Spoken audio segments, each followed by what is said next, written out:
Hello friends, फैश2 coaching and consultancy में आप सभी का फिर से बहुत बहुत स्वागत है। मैं वैशाली अग्रवाल आप लोगों के लिए फिर से आज एक नया वीडियो लेकर आई हूँ। आज का टॉपिक है मास्टर्स कोर्सेज एमटेक, एमई और MSc in environment from Assam. Yes, Assam state में कौन कौन से कॉलेजेस और यूनिवर्सिटीज़ हैं जहाँ से आप एनवायरनमेंट का मास्टर्स कोर्स कर सकते हैं। तो आइए देखते हैं। ये मेरा एक ब्लॉग है जो मैंने लिखा था। इस पर हम बात कैसे चाहते हैं पहले हम तो हमें पहले जाना होगा वेबसाइट पे जो कि है fash2.com। जैसे ही आप fash2.com आप टाइप करेंगे वैसे ही इस तरह का एक पेज आएगा fash2 कोचिंग एंड कंसल्टेंसी का। इसमें देखिए यहाँ पे ब्लॉग सेक्शन है, इस पे जाना है। जैसे ही आप ब्लॉग पे क्लिक करेंगे ये ब्लॉग खुल जाएंगे। इसमें ये रिसेंट ब्लॉग है अभी MTech, ME, MSc in environment from Assam, MTech, ME, MSc in environment from Andhra Pradesh. मैंने इसका भी वीडियो बनाया है और वो उसका लिंक मैंने नीचे डिस्क्रिप्शन बॉक्स में शेयर कर दिया है। फिर ME, MTech, MSc in fire and safety colleges in India, इसका भी वीडियो बनाया है मैंने और ये भी इसका भी लिंक मैंने नीचे डिस्क्रिप्शन बॉक्स में शेयर कर दिया है। फिर list of PhD in HSC colleges in India, मैंने इसका भी बनाया है वीडियो और वो भी नीचे शेयर कर दिया है। Business travel HSC policy and guidelines, best fire and safety colleges in India, total safety culture. ये मेरे कुछ रीसेंट ब्लॉग्स हैं जो मैंने रिसेंटली ब्लॉगिंग स्टार्ट किया है।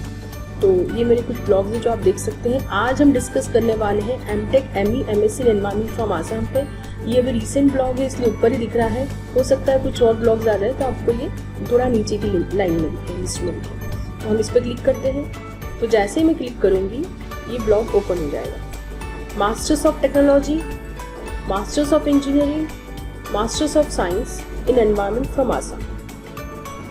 ये गुवाहाटी यूनिवर्सिटी का फोटो मैंने फीचर इमेज में लिया है।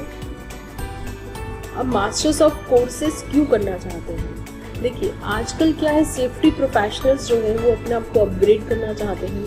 जैसे कि अगर हम बात करें किसी ने सेफ्टी का कोर्स किया है तो वो अब चाहता है कि वो थोड़ा एनवायरनमेंट का भी कुछ कोर्स कर ले या एनवायरनमेंट में भी काम कर ले ताकि वो वर्सेटाइल हो जाए। तो सेफ्टी प्रोफेशनल्स चाहते हैं अपने आप को अपग्रेड करना एनवायरनमेंट में ताकि वो हेल्थ, सेफ्टी, एनवायरनमेंट, एचएससी पूरा के पूरा ही संभाल पाए। और बाकी तो एनवायरनमेंट प्रोफेशनल्स जो है जो कि बीएससी या फिर बैचलर्स ऑफ इंजीनियरिंग या बीटेक इन एनवायरनमेंट जिन्होंने करा है वो भी मास्टर्स करना चाहते हैं एनवायरनमेंट में, तो उनके लिए ये काम का है वीडियो। और भी कई लोग जो हायर स्टडीज़ करना चाहते हैं तो वो लोग ये वाला ब्लॉग्स देख सकते हैं और ये वीडियो देख सकते हैं।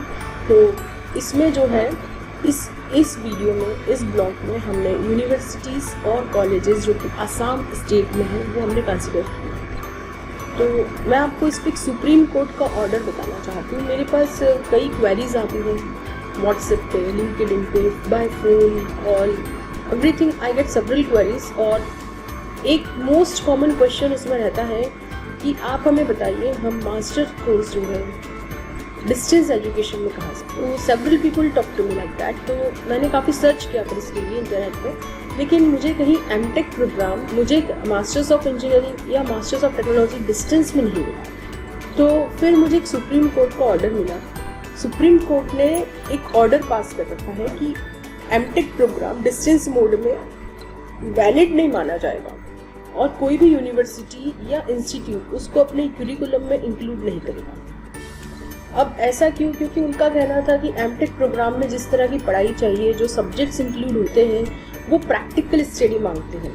जैसे कि कॉलेज जाके रेगुलर कोर्स हम पढ़ते हैं वैसी ही पढ़ाई एमटेक प्रोग्राम में भी होती है, इसलिए इसको हम डिस्टेंस नहीं कर सकते। तो इस डिसीजन के बाद, सुप्रीम कोर्ट के इस डिसीजन के बाद AICTE और UGC, अब AICTE क्या है? All India council of technical education, ये गवर्निंग बॉडी होती है सारे कॉलेजेस की। अब UGC क्या है? यूनिवर्सिटी ग्रांट कमीशन, ये गवर्निंग बॉडी होती है सारी यूनिवर्सिटीज के लिए। तो इस डिसीजन के बाद AICTE और UGC इन दोनों ने इसके ऑर्डर को फॉलो करा सुप्रीम कोर्ट के और डिक्लेयर कर दिया कि बीटेक और एमटेक डिस्टेंस एजुकेशन में इनवैलिड माना जाएगा। अब आप कोर्स करेंगे तो कोई कॉलेज से करेंगे या फिर यूनिवर्सिटी से करेंगे। अब कॉलेज और यूनिवर्सिटी दोनों की गवर्निंग बॉडी ने जब इस ऑर्डर को फॉलो कर लिया सुप्रीम कोर्ट के, तो we are not able to find any college who provide MTech और बीटेक इन डिस्टेंस एजुकेशन। तो जो लोग मुझसे बाकायदा पूछते हैं मैं उन्हें यही वाला ऑर्डर बताती हूँ। आप मेरे को दूसरा ब्लॉग देखेंगे जिसमें मैंने मास्टर्स कोर्स इंक्लूड किया है, मैंने उसमें सुप्रीम कोर्ट का ऑर्डर हर मेरे ब्लॉग में, हर मेरे वीडियो में मैंने इंक्लूड करा और स्पेसिफिकली उसको मैंने समझाया है, क्योंकि नहीं है अवेलेबल। तो आई वुड सजेस्ट कि अगर किसी को एमटेक प्रोग्राम करना है या एमई प्रोग्राम करना है तो वो पार्ट टाइम पे जाए, अगर वो वर्किंग प्रोफेशनल है तो, और अगर वो स्टूडेंट है तो वो रेगुलर कोर्स कर ले। रेगुलर मतलब हम जो कॉलेज जाके पढ़ते हैं, जैसे हमारी बैचलर डिग्रीज हमने करी, वो रेगुलर कोर्स कहलाती है, तो वैसा ही कर ले। और अगर वर्किंग प्रोफेशनल्स है तो पार्ट टाइम में कर ले। मैंने खुद ने भी जो अपना एमई है वो इसी तरह से करा है। मैं भी वर्किंग थी, इंडस्ट्री में जॉब करती थी और इवनिंग क्लासेस अटेंड करती थी। अगर हम बात करें रेगुलर कोर्स की तो उसमें मॉर्निंग टू आफ्टरनून और मॉर्निंग टू इवनिंग क्लासेस रहती है। पार्ट टाइम कोर्सेज में इवनिंग क्लासेस रहती है या फिर वीकेंड्स पे क्लासेस रहती है, जैसा भी कॉलेज का कुरिकुलम हो, सुटेबिलिटी हो। आपको कॉलेज टू कॉलेज वेरी मिल सकता है पार्ट टाइम में टाइमिंग्स। लाइक मैं अपनी बात करूँ तो मैंने अपना पार्ट टाइम में, मैं इंडस्ट्री से सीधे कॉलेज जाती थी शाम को, और उसकी इवनिंग क्लासेस लगती थी 6 to 8:30 मैं अटेंड करती थी वो, और उसके बाद मैं फिर घर जाती थी। तो थोड़ा मुश्किल पड़ेगा ये वाला वक्त जिन्हें आगे पढ़ाई करना हो, लेकिन ऐसे ही करनी पड़ेगी। तो हम आगे देखते हैं। Admission and entrance exam for MTech और एमई। मास्टर्स ऑफ टेक्नोलॉजी और मास्टर्स ऑफ इंजीनियरिंग के लिए एडमिशन प्रोसेस और एंट्रेंस एग्जाम कौन कौन सी देनी रहेगी? तो एमटेक के एस्पायरेंट्स को CUCET देनी पड़ेगी। CUCET है central universities common entrance test. ये एक ऑल इंडिया लेवल का टेस्ट है और कई तरह के इंटीग्रेटेड अंडर ग्रेजुएट और पोस्ट ग्रेजुएट और रिसर्च प्रोग्राम्स के लिए ये कंडक्ट किया जाता है। जैसे कई सेंट्रल यूनिवर्सिटीज़ हैं और स्टेट यूनिवर्सिटीज़ इंडिया की, उनके यहाँ कई तरह के प्रोग्राम्स होते हैं। देखिए प्रोग्राम्स भी कई तरह के होते हैं। UG मतलब अंडर ग्रेजुएट प्रोग्राम, PG मतलब post graduate programme, research programme मतलब जो फेलोशिप कर रहे हो, रिसर्च कर रहे हो, PhD कर रहे हो, MPhil कर रहे हो, उनके लिए है।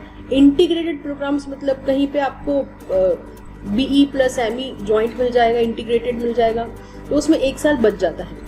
लाइक BE 4 इयर्स का पड़ता है, ME 2 इयर्स का, सब मिला के 6 इयर्स पड़ा, लेकिन इंटीग्रेटेड में वो 5 इयर्स का ही पड़ता है। कहीं पे BTech प्लस MTech इंटीग्रेटेड मिल जाएगा, वो भी 5 इयर्स का रहेगा। कहीं पे MTech प्लस PhD साथ में मिल जाएगा, कहीं पे ME प्लस PhD साथ में मिल जाएगा। तो उसमें आपका कोर्स ड्यूरेशन 1 साल कम हो जाता है, तो 1 साल बच जाता है इंटीग्रेटेड कोर्स करने में। तो इंटीग्रेटेड कोर्स हो, UG हो, PG हो, रिसर्च प्रोग्राम्स हो, कई तरह की यूनिवर्सिटीज सेंट्रल हो चाहे स्टेट हो, ये वाला एग्जाम कंडक्ट करवाती है CUCET और इसके स्कोर्स एक्सेप्ट करती है। अब हम बात करते हैं NITs की, that is national institute of technologies. NIT है, सिलचर में है NIT एक असम के, इसलिए इसको भी मैंने इंक्लूड करा है। अगर NIT में स्पेशली एडमिशन चाहिए तो आपको पहले गेट देना पड़ेगा, that is graduate aptitude test in engineering, और CCMT काउंसलिंग में आपको पार्टिसिपेट करना पड़ेगा। अब CCMT काउंसलिंग क्या है? CCMT काउंसलिंग है कॉमन सेंट्रलाइज काउंसलिंग है 3 प्रोग्राम्स के लिए, masters of technology, masters of architecture and masters of planning. MTech, MArch, MPlan एक ऑनलाइन एडमिशन और काउंसलिंग प्रोसेस है। जिनको भी NITs में एडमिशन लेना हो उन्हें गेट देना पड़ेगा और CCMT काउंसलिंग अटेंड करनी पड़ेगी। MSc के लिए भी कुछ ऐसा ही प्रोसीजर है उसमें।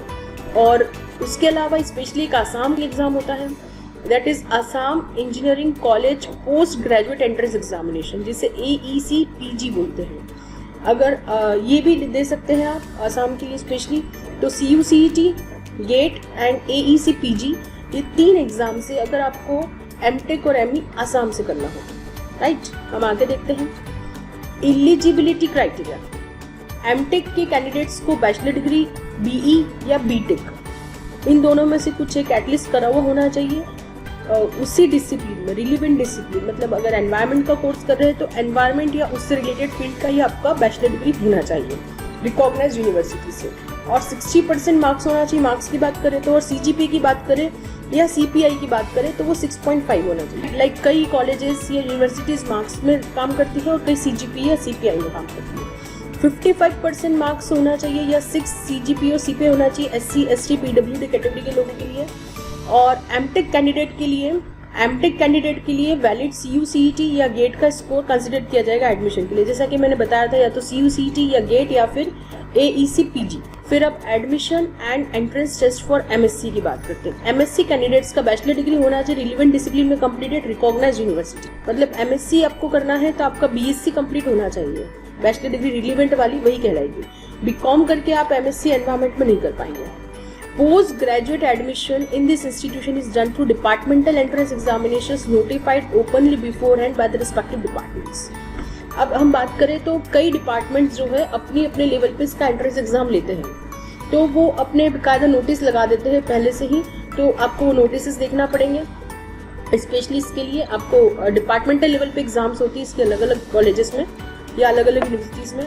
और अगर NIT की बात करें, स्पेशली अगर NIT से ही करना है MSc, तो उसके लिए आपको JAM एग्जाम देना पड़ेगा, that is joint admission test for masters. ये ऑल इंडिया लेवल का एग्जामिनेशन है और ये पूरी कंट्री में होता है, और ये Indian institute of technology and Indian institute of science jointly exam करवाते हैं। मतलब IITs एंड IIS ये दोनों मिलके ये जॉइंटली एग्जाम कंडक्ट करवाते हैं JAM का, ऑल इंडिया लेवल का। और JAM के स्कोर देने के बाद आपको CCMN काउंसलिंग अटेंड करना पड़ेगा। अब CCMN होता है सेंट्रलाइज्ड काउंसलिंग फॉर MSc। तो अगर आपको स्पेशली NIT में ही एडमिशन चाहिए तो आपको JAM एग्जाम देना पड़ेगा और CCMN काउंसलिंग अटेंड करना पड़ेगा। उसके अलावा अगर आप और कहीं से करना चाहते हैं, admissions in the institution is done through departmental entrance examination.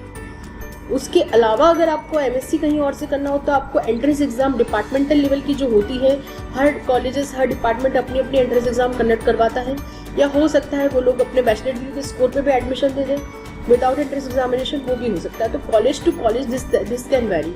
लेकिन अगर आपको NIT ही चाहिए तो फिर आपको JAM और CCMN जाना पड़ेगा। अब list of universities and colleges of Assam for masters course in environment. अब हम कॉलेजेस और कॉलेजेस और यूनिवर्सिटीज की लिस्ट देखते हैं। ये लिस्ट बहुत लंबी नहीं है, छोटी ही है। सबसे पहले मैंने IIT लिया है जो कि गुवाहाटी में, Indian institute of technology IIT Guwahati. यहाँ पे 2 कोर्सेस हैं, MTech इन एनवायरमेंटल इंजीनियरिंग और MTech in water resources engineering. फिर है NITs, that is national institute of technology जो कि सिलचर में, जहाँ पर होता है MTech in water resources engineering. फिर आता है सेंट्रल इंस्टीट्यूट ऑफ टेक्नोलॉजी जो कि CIT कोकराझार असम में, यहाँ पर MTech वाटर रिसोर्स इंजीनियरिंग में होता है और MTech इन ग्रीन टेक्नोलॉजी में। फिर है आसाम यूनिवर्सिटी जो कि सिलचर असम में, यहाँ पर होता है MTech water resources development and management और MSc ecology and environmental science. फिर है आसाम इंजीनियरिंग कॉलेज गुवाहाटी, यहाँ पर है ME that is masters of engineering water shade management and flood control. फिर है गुवाहाटी यूनिवर्सिटी से जो कि गुवाहाटी में, वहाँ पर MSc इन एनवायरमेंटल साइंस होता है। Royal global university RGU Guwahati MSc in environmental science.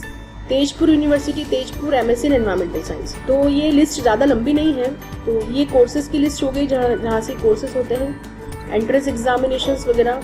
तो आई होप आपको मेरा वीडियो क्लियर हुआ होगा। अगर आपको मेरे वीडियोस अच्छे लगते हैं तो प्लीज़ मेरे channel FAST2 coaching and consultancy को सब्सक्राइब कीजिए, लाइक कीजिए, अपने फ्रेंड सर्कल, अपने ग्रुप्स, प्रोफेशनल ग्रुप्स में इसे शेयर कीजिए और इस तरह से हमें मोटिवेट करते रहिए।